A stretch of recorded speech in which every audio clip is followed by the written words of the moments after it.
Bonjour peuple de Dieu. Bino bato bozolanda makambo oyo, bo aimer, bo s'abonner, bo partager. Na makambo yo tozokoma, bo tozokomela bino. Soki o comprendre luka pe oteya baninga na bino. Approche o baza pemena luka boteya bango pe bo bango pe ba comprendre. Ngonga Nzambe ekoki. To luka to telema.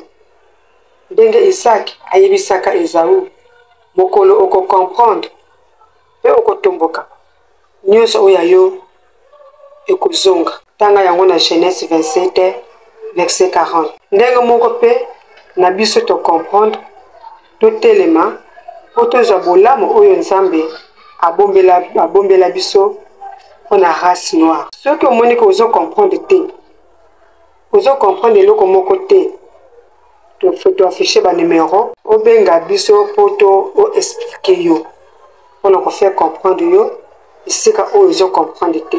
O prophétie oyo Nzambe apesi pesa yango apesi pona race noire apesa yango te na mindele yango na Israël. Ba prophète bazaka bango ebele kasi prophète oyo nguya Nzambe azala ko sala bango moko bango nyonso Nzambe bano sala bango te nzela moko kasi ya bano osala bango moko na tana ye yango pona lelo pona na race noire Nzambe apesi prophétie nyonso ya race noire pe na race noire kaka te Nzambe apesi prophétie ya les 5 continents ya royaume des cieux ya espace ya planète pe ya ba génération ya première génération. Prophétie oyo eza awa eza na division moko te. C'est diviser mangomba te, ezo diviser mabota te. Kasi ezo sangisa.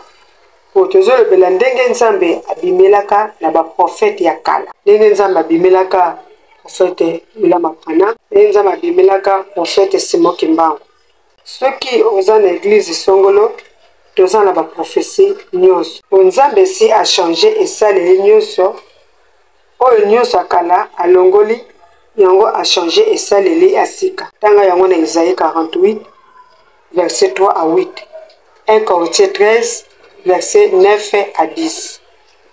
Yango azo dévoiler nyonso oyo bombama depuis la première génération tilelo eloko moko te eza ya kobombama.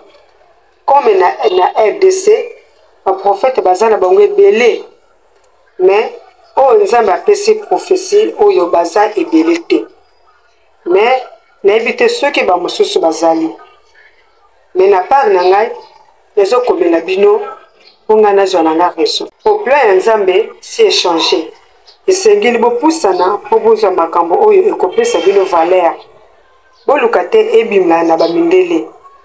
Botala prophétie ya prophète Simon Kimbangu ya 1921 alobaka pona RDC. Okota na internet oko mona yango. Mosala Nzambe apesi nga eza ebele nazoloka aide financière pe physique. Osunga ngai na mosala oyo Nzambe apesi ngai. Kozala te ke ngai nayebi makambo nyonso eza bien te. O makambo ya Nzambe ekomaka ya sika tango nyonso. Isaïe 48 3 à 8.